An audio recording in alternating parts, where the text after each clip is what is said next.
Okay. Welcome, everyone. We are so excited to have you in the next sessions of the training series under the capacity building in social norms. I would like to thank Miadis for coordinate Miadis and Natalie for coordinating this process, and also to welcome our key facilitator, Ben. I think whom we also met last time we have met. So Ben, you are welcome, and we are super excited to have you with us to take us through the next 2 hours. Thank you very much. Thank you. Thank you very much. Thank you very much, Paul. And I'm glad to be here, and I see many people joining. So I'm very grateful for you dedicating the time to each other. So this is the third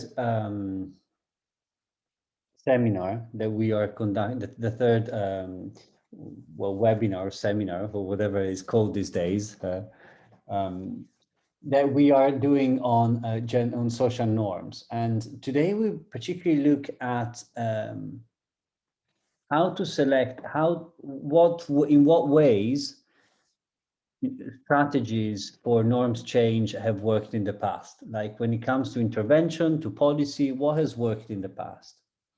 I know last time you have discussed, but also actually, let's do this small exercise before I go to this. Could you raise your hand? So if you look in your Zoom, there is a button that says reactions. Could you raise your hands if you have participated in at least one of the previous 2 seminars, please? So you should be able to, yeah, I see that Becca has done it. Meredith has done it. If Natalie, well, Adisalem, Agnes, Akaneza, Alemagazi, Esther, Florence, Julius, Roy, Sam, Sarah, Teddy, Wilmer, and Elizabeth could also do it, that would be great. Because I think, Florence, you were here. I'm just looking for my thing on the gadget I have. I can, but I you can also just write in the chat yes if you have been in one. Either is fine. Yes or the hands up is fine. It's just for me to get a sense if anyone needs to be told, to be reminded of what social norms are. Or you can write no if you haven't. I just want to make sure we're all on the same page. Thank you, Florence. Sam did. Okay. Great. Okay, so if anyone has, okay, Esther hasn't. Okay, so thank you, Esther, and thank you, Wilmer, for telling us. Have you been able to watch the videos at all, the recordings? You have listened. Sarah has listened to the audios. Thank you, Sarah. So, for those of you who needs a short recap, in the first seminar, we defined social norms. I'm not going to go into the whole definition of social norms, but the most basic concept is that social norms are something that is in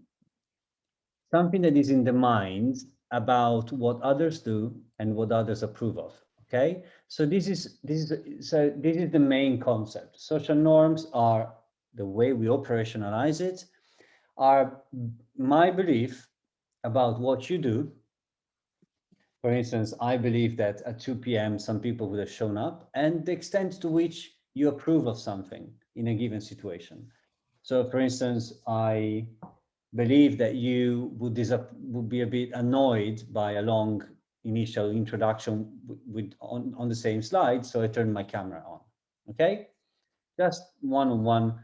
This is introductory. If you can go back and listen to the first seminar if you need a little bit more information on that. Let me take my camera off. In the second seminar, what we discussed is how to investigate social norm and why is that important. And Rebecca guided us through this process to identify whether norms exist for a population. She discussed vignettes as an example, and how this is functional to create a monitoring and evaluation process. We also look at different methods, including interviews and vignettes, ranking exercises, surveys, and focus groups to really understand and do formative research on what social norms are influencing our practice of interest.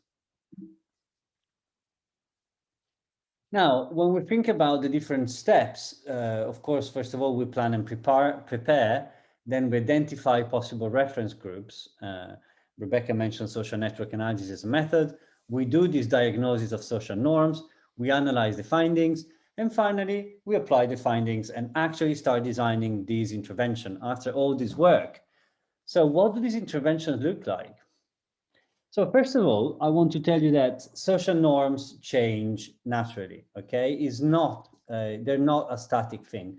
And I'm giving examples of harmful social norms from the global north, because I kind of, in the past, I've always found that people tend to think, oh, all the bad social norms are in South America or in Africa or in India, but the really bad social norms are everywhere in the world. So a few years ago, I don't know what's the situation in East Africa, but a few years ago, you couldn't smoke in restaurants.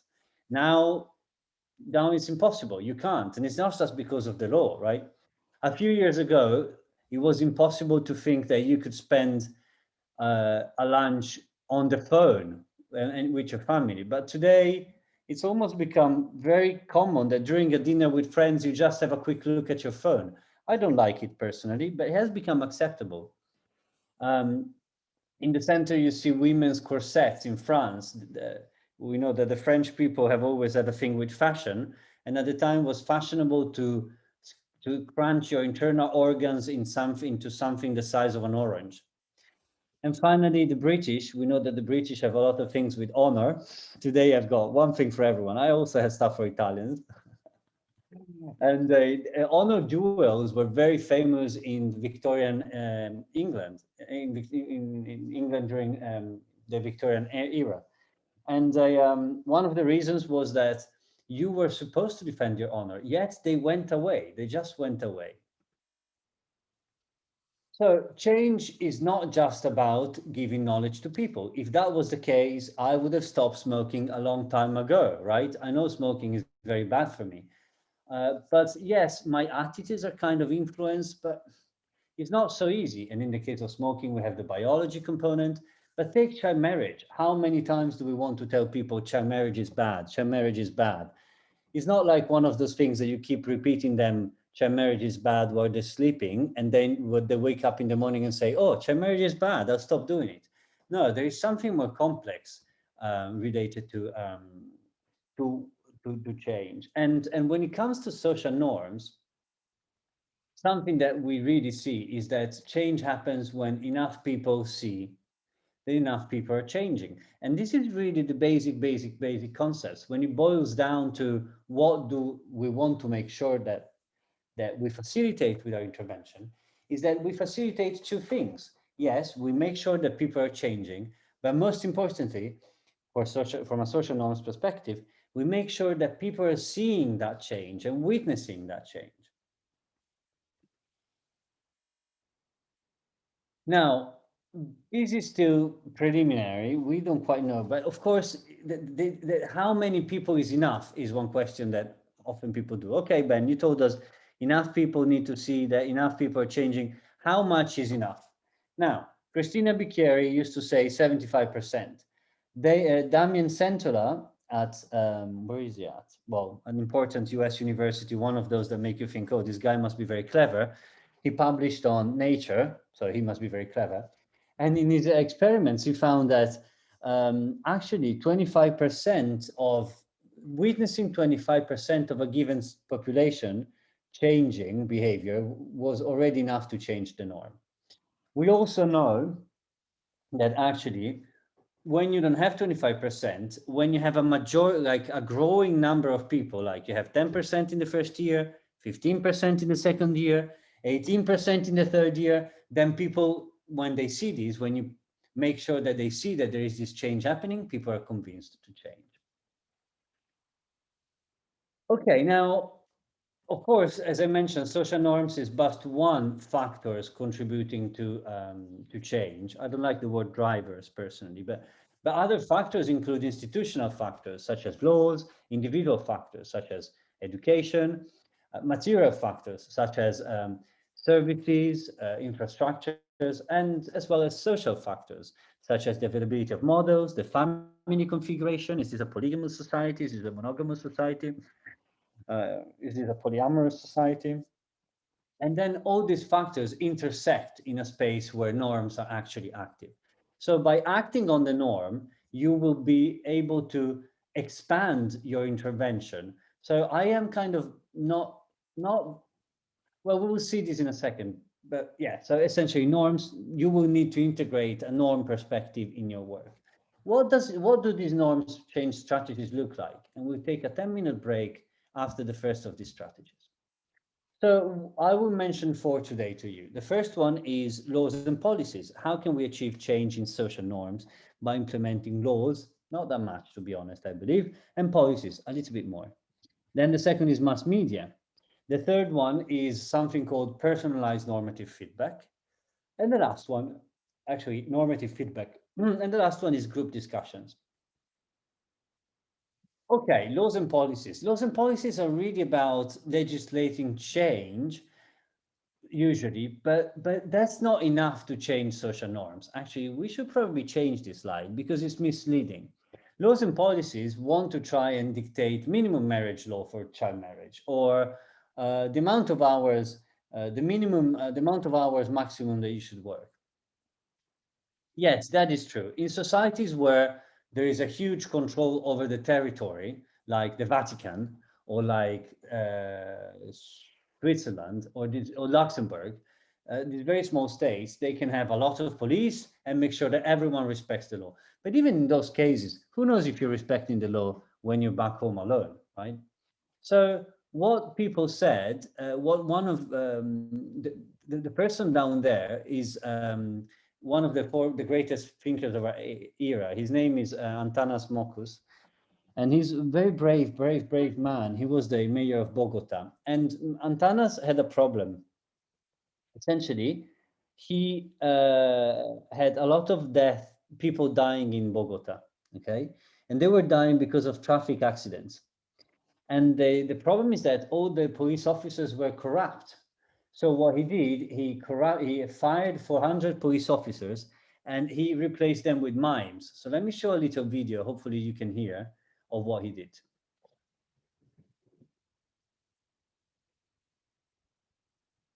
Yo recuerdo que cuando él empezó, inventó los mimos, la prensa se reía de Altán.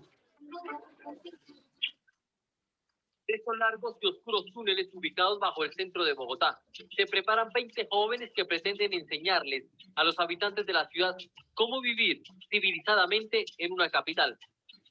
Es a través del arte, ¿sí? A través de nuestra postura de la estética y de la ética, vamos a poner en servicio nuestro trabajo para dar educación ciudadana.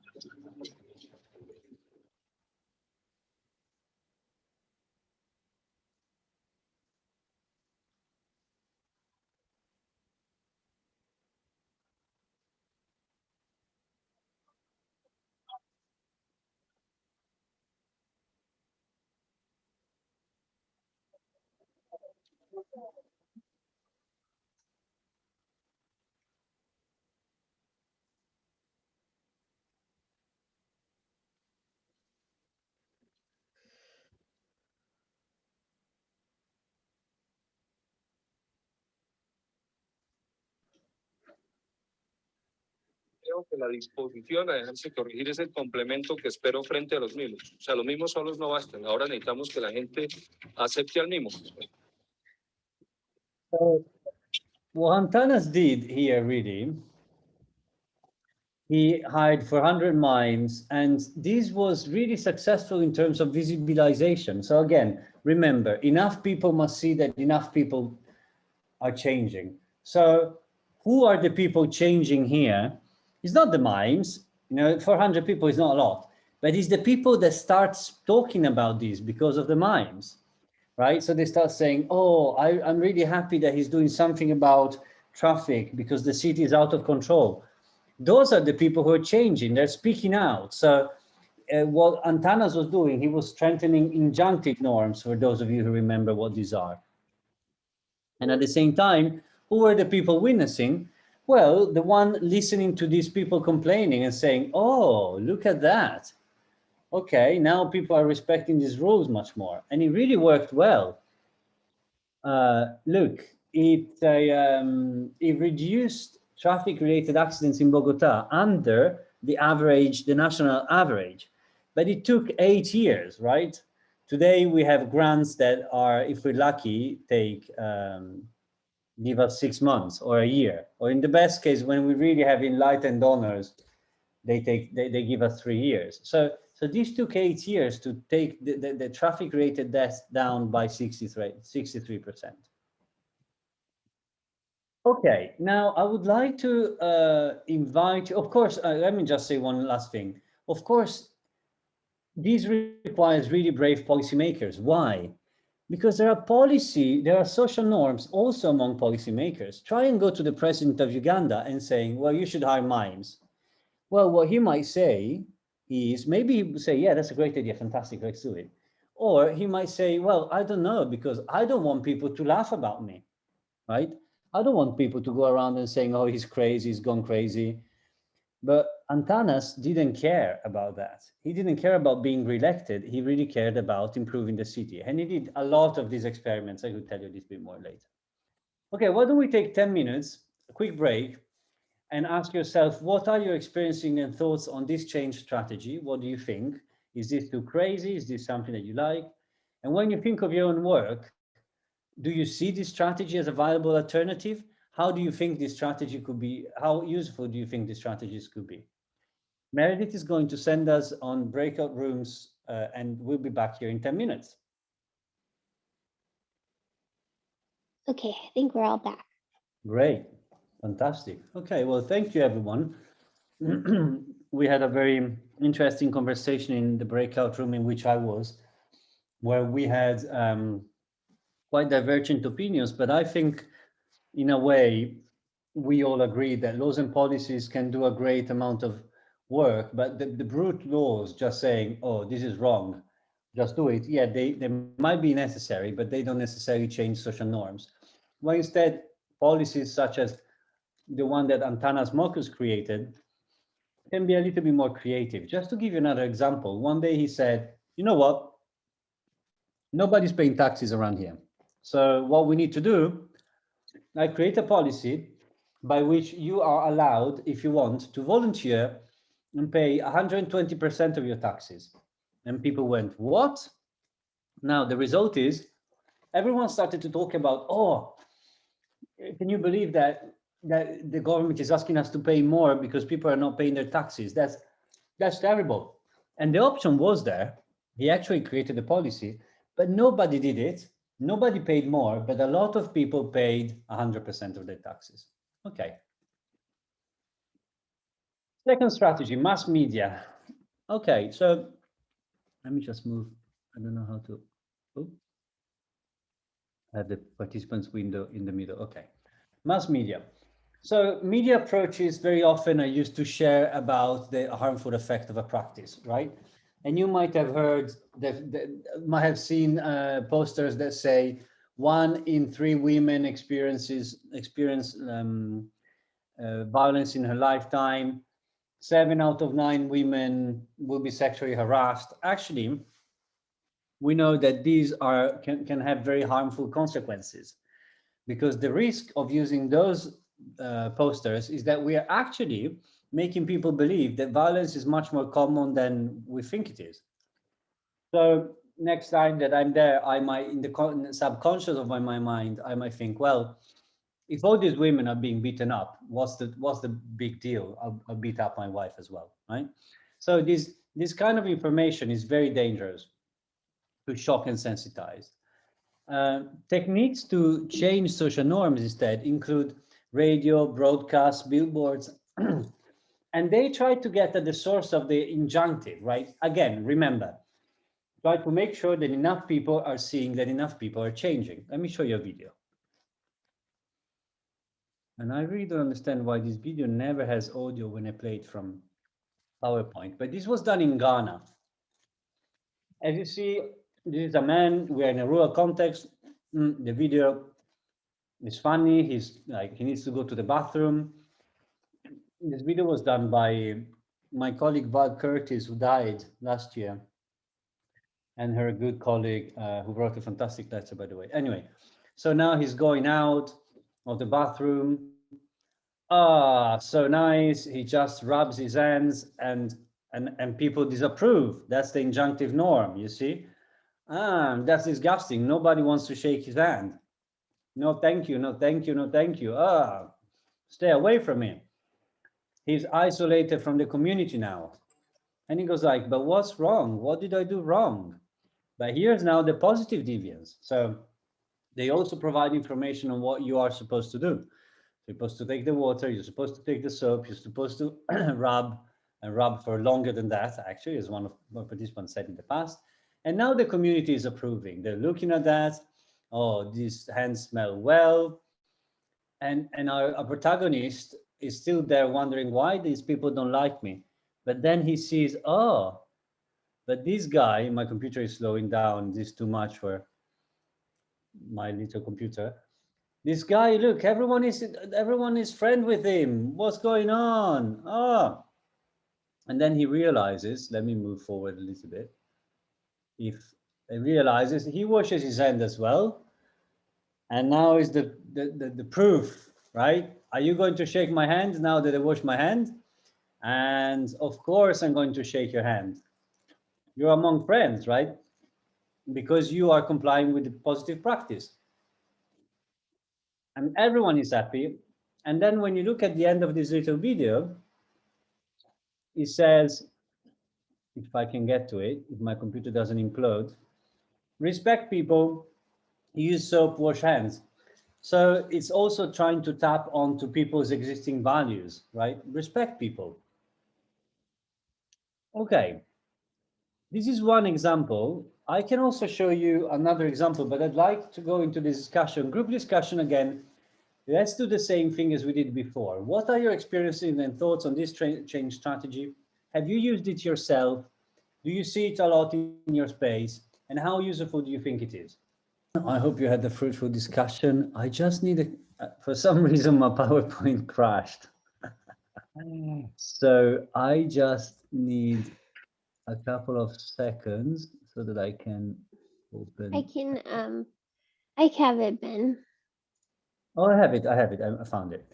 I actually wanted to show you, if we have 1 second, I wanted to show you another example of media campaigns. And this one comes from the Bell Bajao, the Ring the Bell campaign, which was on domestic violence. Can you see my screen? Yes. Yeah. Yeah. It's not on full screen, but we I can know, see it. for some reason it's not going on full screen. Oh, that's okay. It looks good. But I hope this will be big enough. So these are short TV spots. Again, remember, enough people needs to see that people are changing.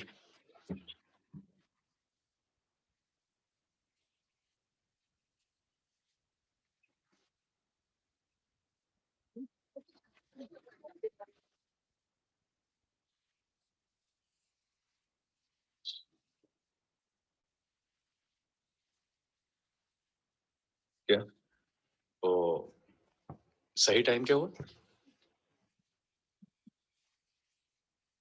8:20 आपकी घड़ी 3 minute slow है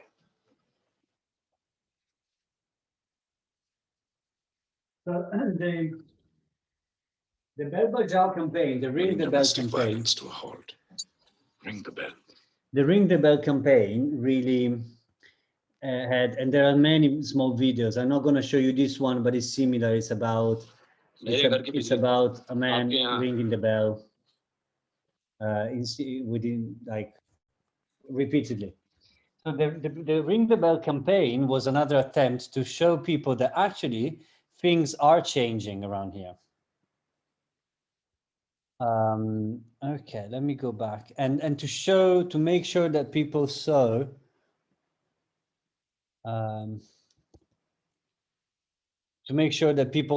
that things were changing in their context, right? Once again, enough people had to see that enough people were changing. And once again, the goal of the Bajau campaign was to make sure that people could talk about the change happening. Okay, let me go back to the main PowerPoint for your slides. And I'll tell you something about the third type of strategy for social norms change. This one is called normative feedback. Normative feedback mostly refers to providing personalized information, actually information, not necessarily personalized, about how people are performing. Now you have personalized normative feedback and community normative feedback. What you see there is an example of personalized normative feedback. So the way this works is that I can send an SMS to each of you. So for instance, one of my PhD students, actually one of the students I examined at the LSE, he did this. He sent us an SMS text to the truck drivers to tell them how much fuel they were consuming compared to others. So the truck drivers will be told, oh, you're consuming 80% more than the average truck driver, or you're consuming 20% less than the average truck driver. And this reduced overconsumption of fuel. Similarly, what they did in this intervention that is represented in this slide, they sent letters to people. The electricity company sent letters to people saying, hey, you are consuming much more than your neighbors. That's the descriptive norm, for those of you who remember what that is. And then they added also a small phrase to say, good, you're doing well, which was the injunctive side of the norm. We approve of you, right? So this is personalized. As I mentioned, we also have group normative feedback. Group normative feedback is a strategy that came out, especially in the US campuses. And this kind is especially to tackle the fact that students were getting drunk every weekend, or smoking or whatever. And the message here is that they first do a baseline study, and then they found that, oh, the baseline study, they ask, how many people you think smoke, and do you smoke? And people say, oh, I think 100% smokes. And do you smoke? No. And then they go back to the community and say, you see, actually not 100% of people smoke, it's much less. Because the idea here is that if people want to do what others people do, then just let's tell them the right thing. Let's make sure they have the right information. And this was used for many issues, right? For sexual harassment, use of marijuana, alcohol. Okay, so again, let's break up for 10 minutes. Let's discuss, what do you think about this change strategy? Have you used it in the past? How visible it is? What do you think are the positive aspects? What do you think are the negative aspects of this strategy? How feasible would this be in your community or in the places where you work? Can you imagine using this strategy? And Meredith is going to send us into our nice breakout rooms. Okay, I shuffled them this time just to mix things up. And we'll head there now.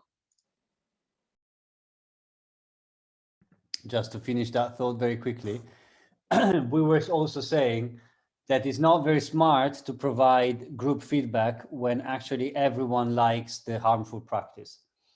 So maybe a quick clarification that needs to be done on this, because there was some misunderstandings, and I realized I didn't explain this very well, probably, is that this is not a feedback that we as practitioners receive from others. We're not asking people to give us feedback, okay? This is not how it works.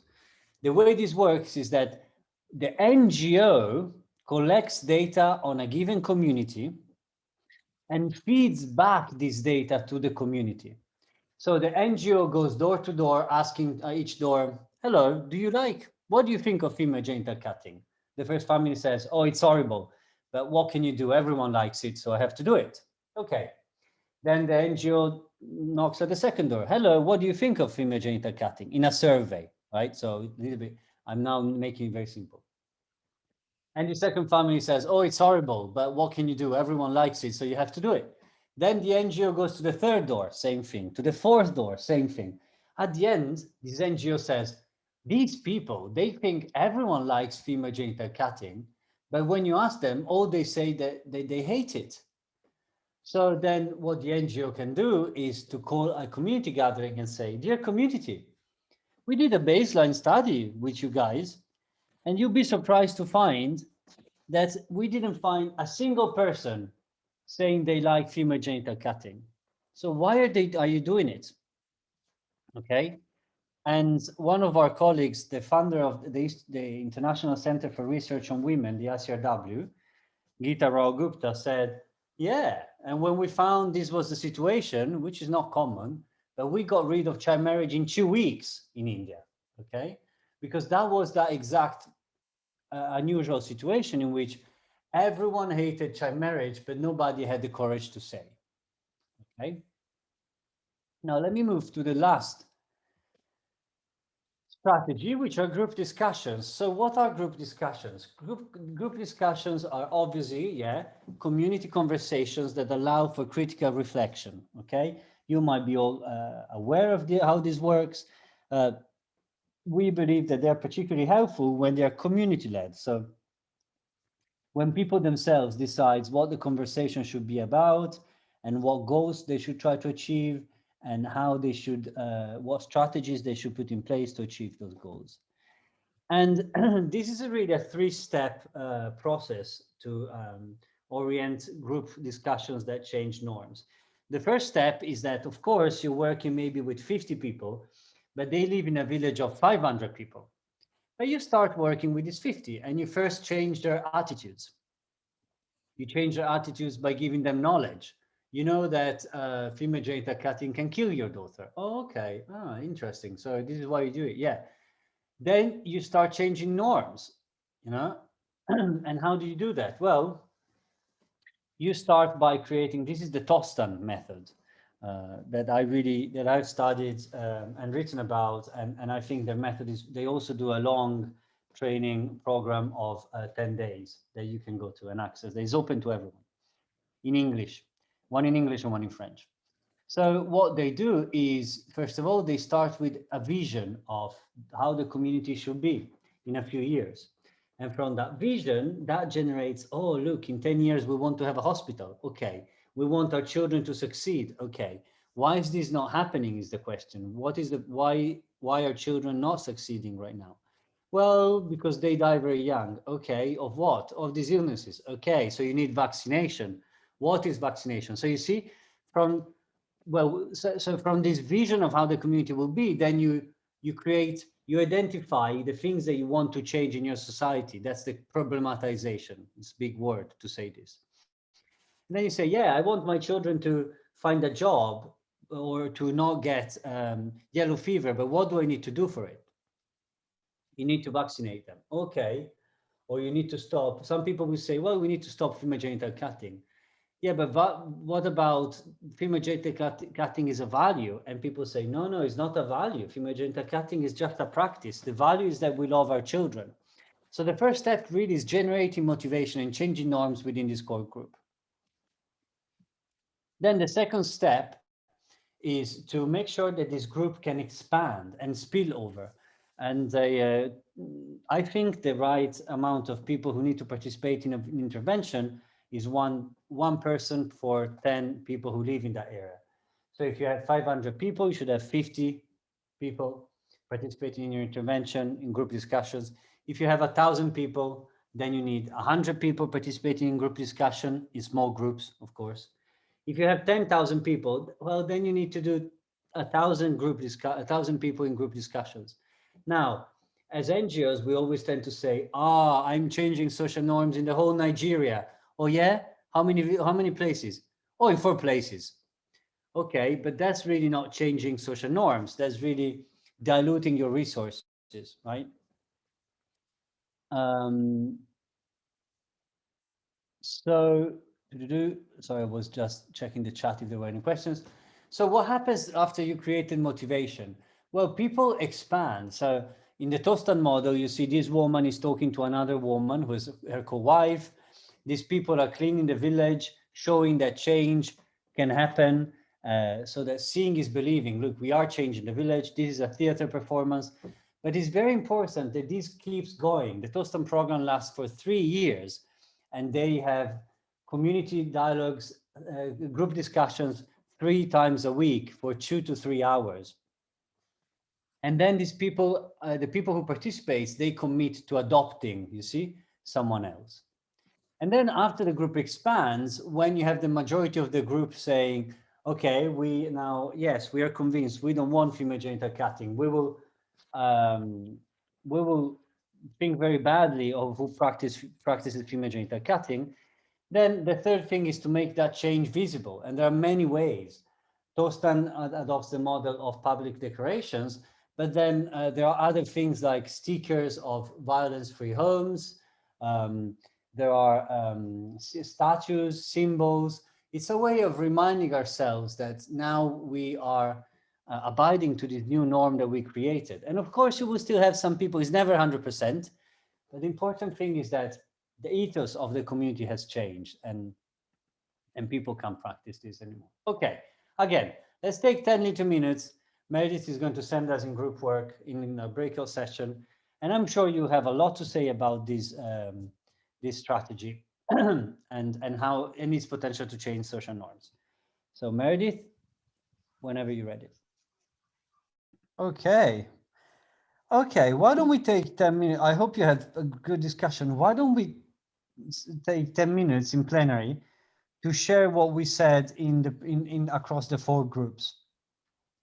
Why anyone from each group, what stands when you think back about these 4 strategies? What do you think? What stands out to you? Which is your favorite and why? Of these 4 strategies, which one is your favorite and why? Let's try together to bring. Yeah, I can say something. Thank you. Yes, of the 4 groups, I think I like the last one, the group discussed the group one, because it will bring in more people, and it's bringing in people who sort of are either applying and working on the same social norm, and then they will learn that actually this can change, and so it's likely to hasten the change in the norm, what people are doing, and others observing what others are doing. That's why I think it's important. But if you allow me to add there, the next one really was the normative feedback, because then people know that really that there are other ways, and that either they are appreciated, and actually that what they are doing is not what is going on in other areas. I will stop there and let others contribute. Thank you. Thank you very much. Esther, I see you're muted. Would you like to say something? Yes, I will. Thank you so much. I like the group discussion strategy. Why? Because I think, the issues we're discussing, the social gender norms issues, are actually coming from the community. So if the community in their small groups have an opportunity to actually discuss and delve further and recognize what their issues are, I think for me, it is a very, very good place to start, because when the community is cognizant of the fact that, we actually have a problem with teenage pregnancy, we actually have a problem with female genital mutilation, it's not okay, then they recognize it, they own it, and then they can choose to cascade this message, to the bigger group in the community and also address it there. So by the time the other pieces, fall together, the community has identified it, they have owned it, they have recognized it, and hopefully they have also found a solution and a consensus on how to deal with it. So I liked that approach. Thank you, Esther. Thank you very much. We have time for another couple of opinions. Anyone else would like to share what they think? And I see in the chat that Meredith said, I like Godfrey's experience. Well, Meredith, maybe you can tell us. There's no need for me to read this. I think it would just be another comment in favor of the group discussion strategy because he gave a good example of work he had done where they started first with separate, it was a parenting, reducing violence in parenting intervention. And he gave the example where they started with men and women separately. And then when you brought them back together and mixed the groups, they were able to share their views more comfortably because it was very comfortable to be in the separate sex groups, but to be in the mixed one, they were able to share them more comfortably because now they're giving feedback and feeling like it's not attached to a single individual. So it's not like a wife just telling her husband. She's Okay, great. representing like a conversation from a separate group to another group. So Thank you. he could expand on that. He was having some internet issues, so he typed it into the Okay. chat. Thank you very much, Meredith. Okay, I am about to move forward unless there is anyone who wants to offer a last comment. Otherwise, the question is, how do we pick? Well, first of all, these strategies can be mixed, right? So we could use group discussions, but also do a radio program on top of that. Exactly, Agnes. We need all the different strategies for complementarity and reinforcement given the complexity of norms. Now, which one you can integrate in the same intervention is to be seen. And what is the primary strategy? Well, here's some tips. If norms are a misrepresentation of reality, people don't know what others really like, then normative feedback can be very, very powerful. If norms are active in a specific group, then group discussions can be very powerful. But if norms are out there in the society, in the ether, then mass media might be better. If there is only one main norm, like female genital cutting, expectation of cutting the girl, maybe normative feedback might be best. But if there is a universe of norms and attitudes and power relations, then group discussion and mass media might go well together. And finally, who are we working with? I don't like the word who do we target? That's something we should change. But who do we work with and for? Do we work with the people who are subject to the norm? Or do we work with the reference group? And possibly we work with both, right? And then how do we make sure that change will expand from these people to others in their social network? And again, what else is there apart from norms? What other factors intersect with norms that are important to be considered? So what are the key takeaways for today? The first one is that change happens when people see enough other people are changing. The second takeaway is that there are four main norms change strategies: laws and policies, mass media, normative feedback, and group discussions. And the final takeaway is that you could choose one primary strategy based on the characteristics of the norm, and then you could also choose who do you want to work with in selecting one or multiple strategies. Okay, so this is really now we're getting closer to the last part of this presentation. So why don't we get some questions and clarifications for a few minutes?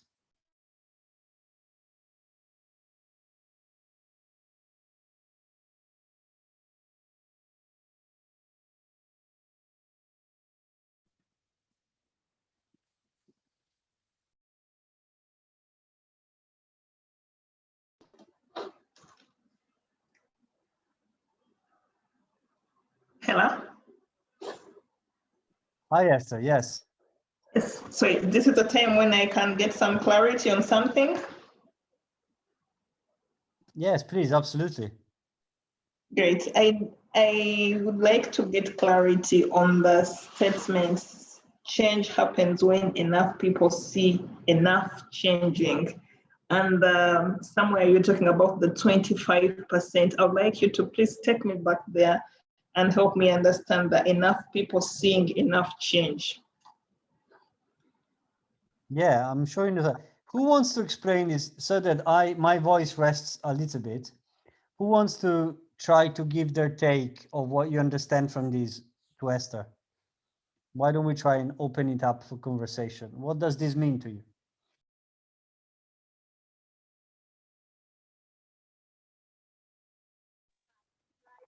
I can try. Thank you. Esther, I think when people see enough people change, it may be difficult to say, okay, they see 100, because norms are based on what people are expecting you to do or act. You act in reference to what is expected of you and what you see others as others doing, and as we discussed in the earlier meetings. And so when people start seeing, more and more people start seeing that actually their reference group are acting differently. And like we have seen in the video, that they are not, it's not just an individual, but increasingly more and more people are acting in the way that has changed the existing norms. And actually, you could take the example of taking children to school, the girls to school.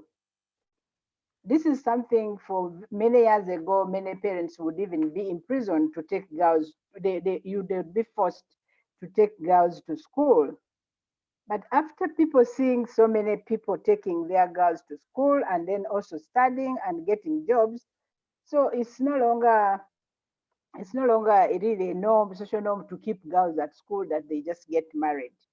And I remember when we went to one of the regions, they were saying, okay, we take these girls to school.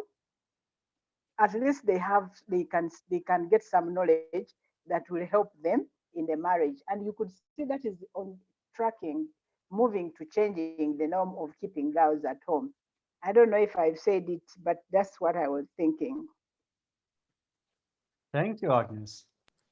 What do other people think? I just wanted to add, Yeah. related to taking girls to school. I think in Uganda today, we are also witnessing pregnant girls going back to school to do their exams and to complete the schooling cycle, a thing that was not the case in the past. So it's because people are slowly believing that pregnancy cannot completely stop a girl from schooling. So they are adjusting. And of course, there are also guidelines in place to support this action. So I just wanted to build on the previous contribution. Over. Thank you. Very good, very important contribution. Yeah. What about others? How do you? Yeah, maybe also if I am to refer to Esther's last submission about the group discussion strategy she liked most. Basically, this is where, of course, let's say you're in a group, and of course, the whole group are consent to having particular norms in place. And of course, this is backed up by the self-efficacy of that group.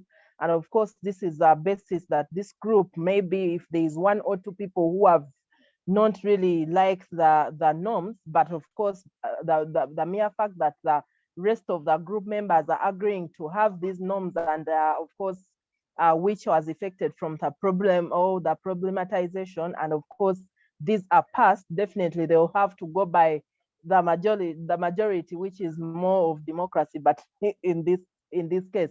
But also in our group, we refer to this as, of course, there was a multiplier effect, in that it starts with the group, and of course it spreads out to other group. If other people see actually the group changing, but also the group spreading that this gospel, definitely they will in one or another change. So that enough people changing, I think that concept goes across, but for me, I'm taking it in that angle. But I'll also crown it with this example. For example, in Uganda today, when people see, okay, it's negative, but of course it can relate. When people see someone beating a thief, they will just join and beat, even if they are innocent people. But because they have that aspect that is a thief, so I think they see a crowd, they just join and beat the thief. So I don't know, I'm bringing it as a negative, but it's backing up the change happening because enough people are changing. Thank you. Thank you.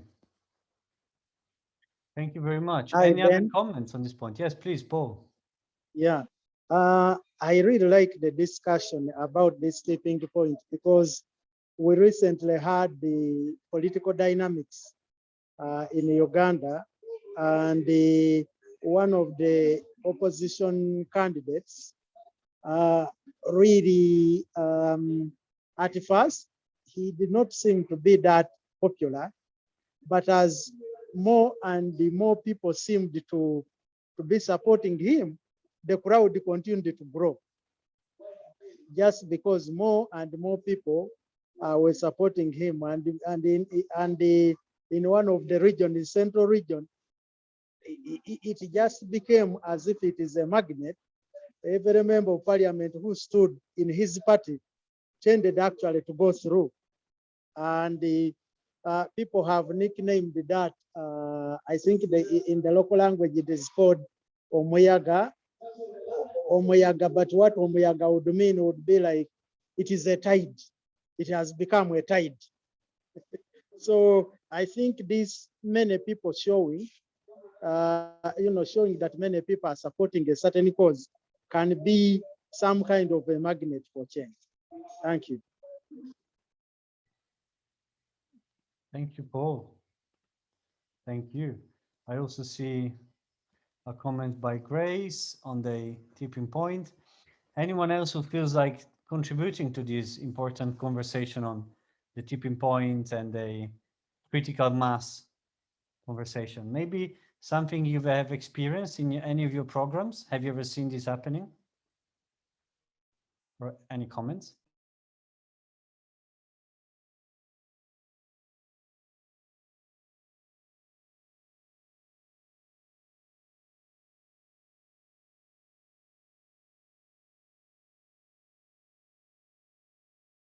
Can I ask something about the mass media or even social Absolutely. media? Please. Because many times the media, and they really like things which they think people will really people are doing, and sometimes that they like.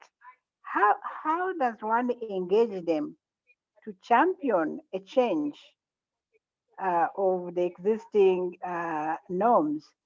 Because, for instance, while NGOs in Uganda have been really trying to change the attitudes to gender-based violence, the media really is so obsessed with that, continually showing those pictures and videos, people who have been abused and cut off, and somehow the true is not that.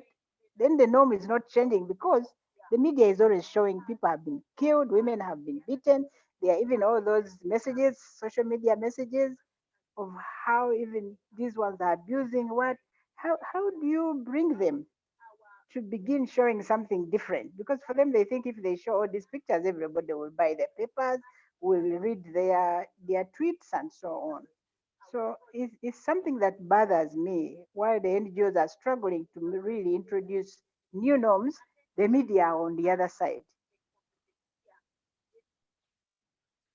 Well, I have my opinion, but let's see what other people think about Grace's good question. With the media shaping up the norms, but NGOs really struggling to do the same. Paul, I see you're unmuted. Maybe you want to say something? Yeah, that is something quite tricky because first of all, to what extent does the civil society engage the media? Because in most cases, I see that civil society is either doing work at the community level and in what they call small but beautiful approach. Most of their work, if it is in a district, it rarely goes beyond one sub-county. So they do this small but beautiful approach, which is not scaled up.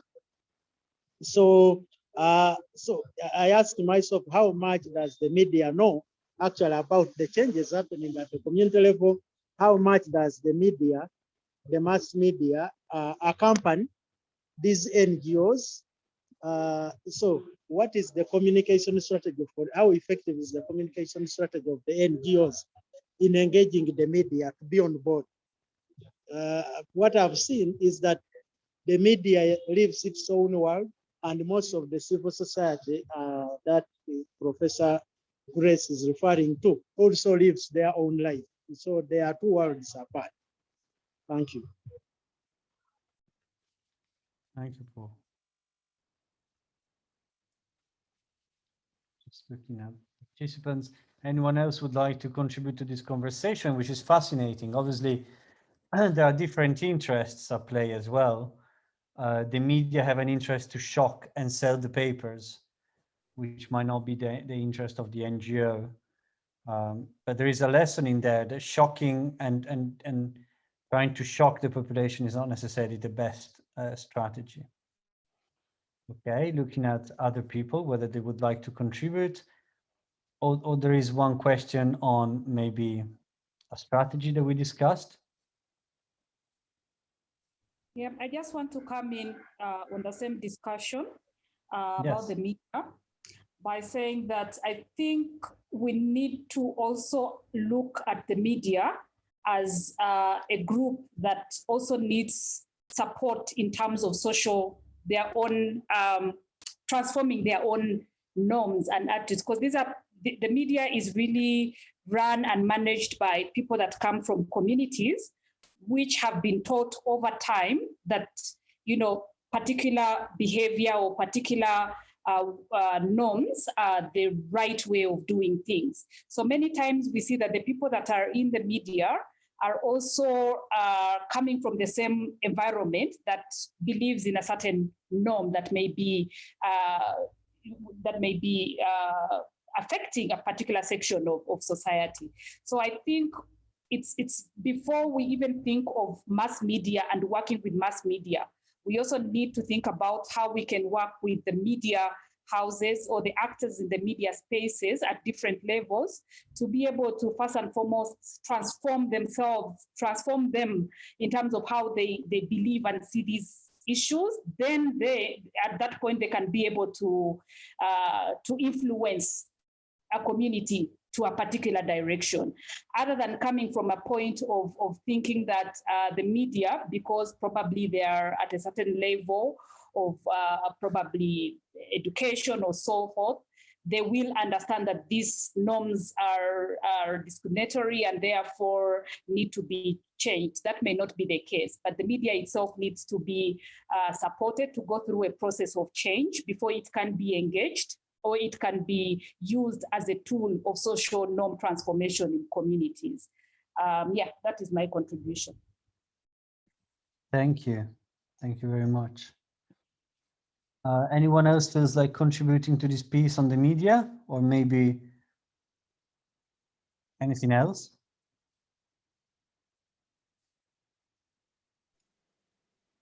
I have a question, a follow-up question.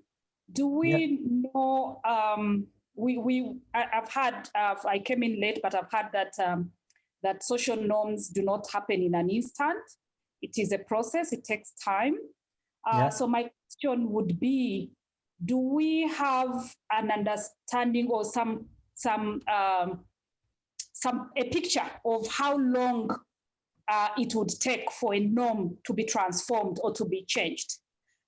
Or is it something that doesn't have a period? Some people can change in an instant and others take a long time. Do we have something that some level of probably time or period that would say that a norm has shifted or has transformed.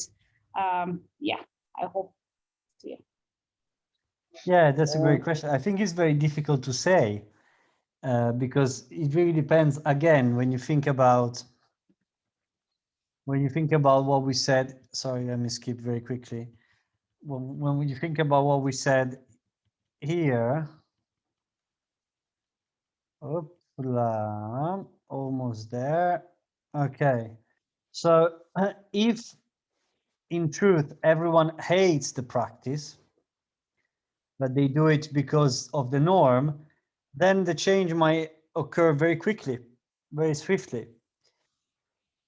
If instead there are a lot of other factors, there you go, a lot of these factors on the right contributing to keeping the practice in place, then the norm might take longer, might take years.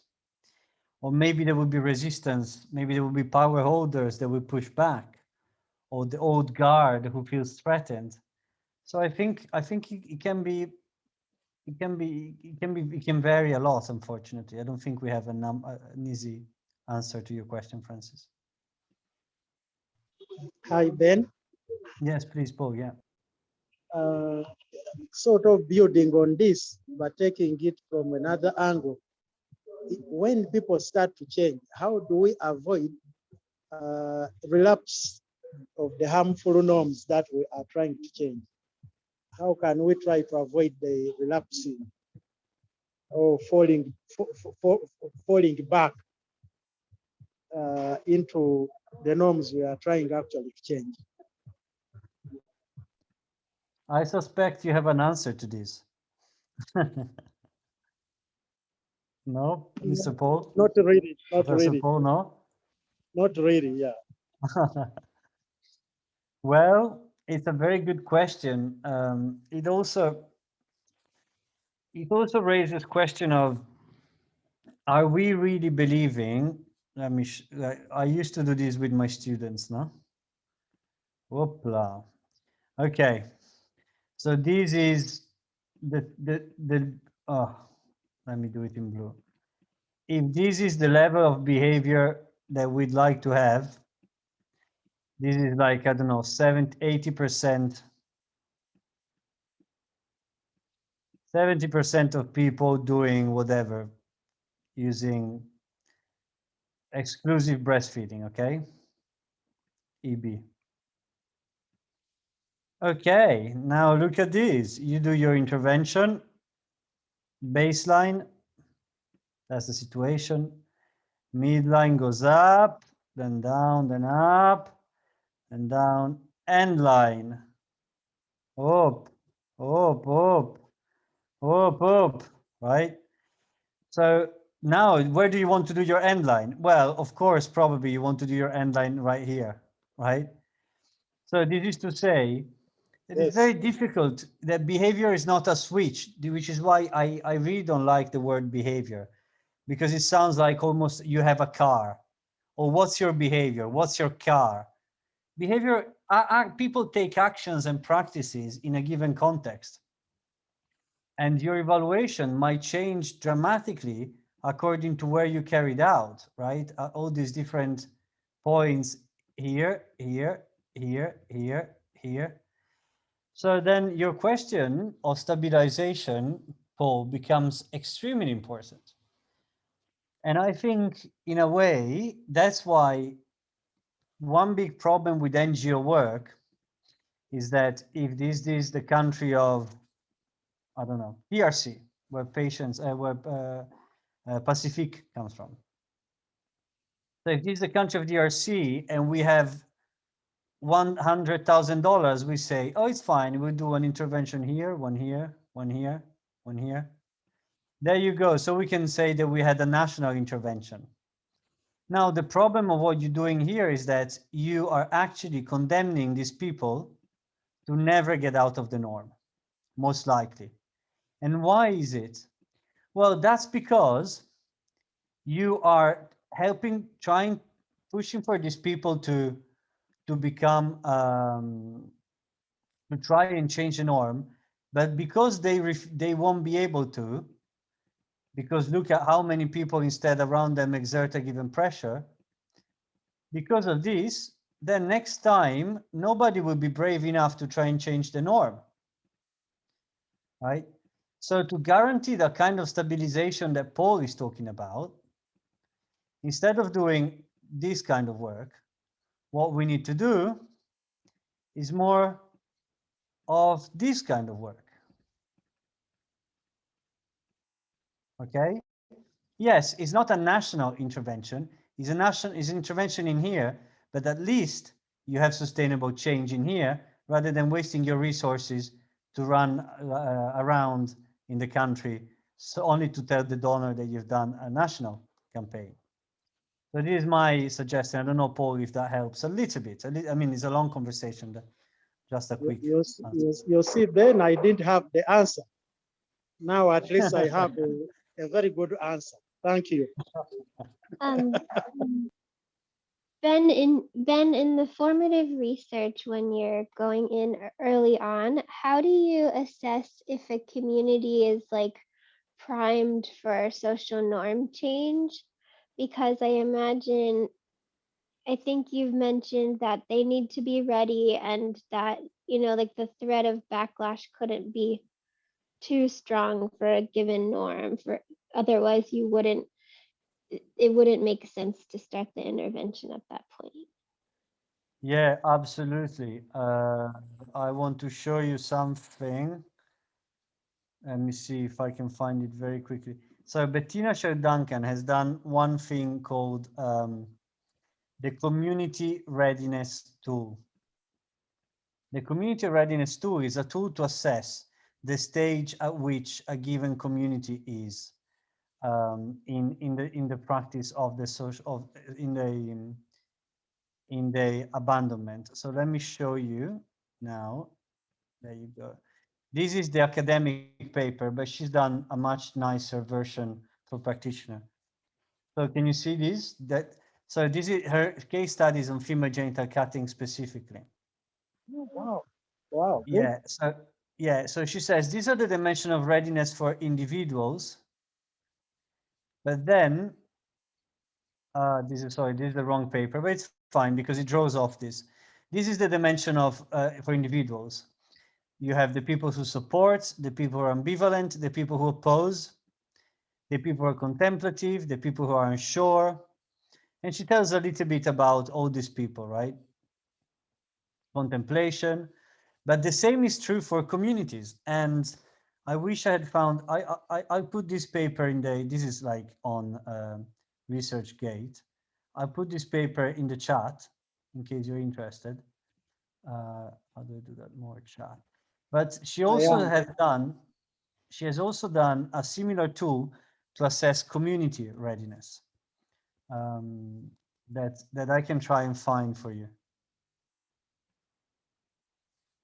But I think one crude way is to just do your baseline to look at the percentage of people who are like we ask one simple question, like if it was up to you, would you continue or abandon the practice of female genital cutting if it was completely up to you? And that's already one good measure to understand how ready, and then when you aggregate this data, how much support is there, hidden support for the change that you are looking for.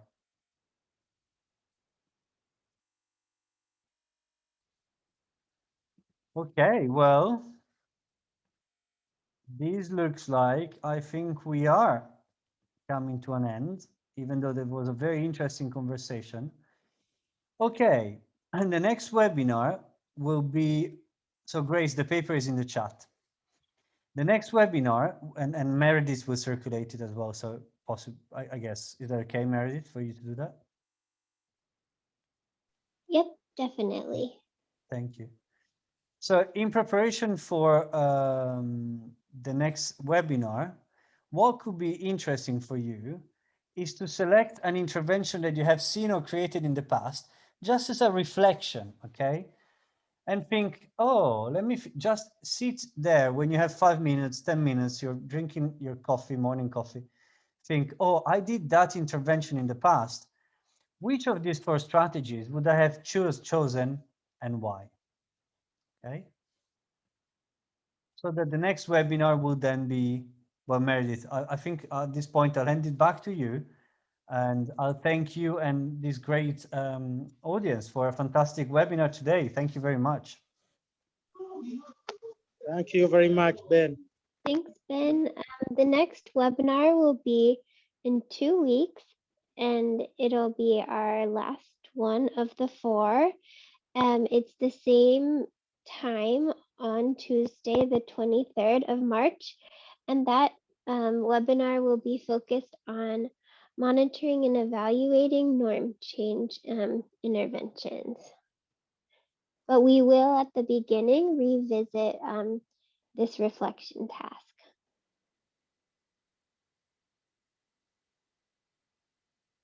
So that's Great. it, everyone. Thank you, Ben. Thank you, Paul, Grace, Natalie, Anya, Esther, all of our facilitators, and thank you, everyone, for participating. Thank you. Bye-bye.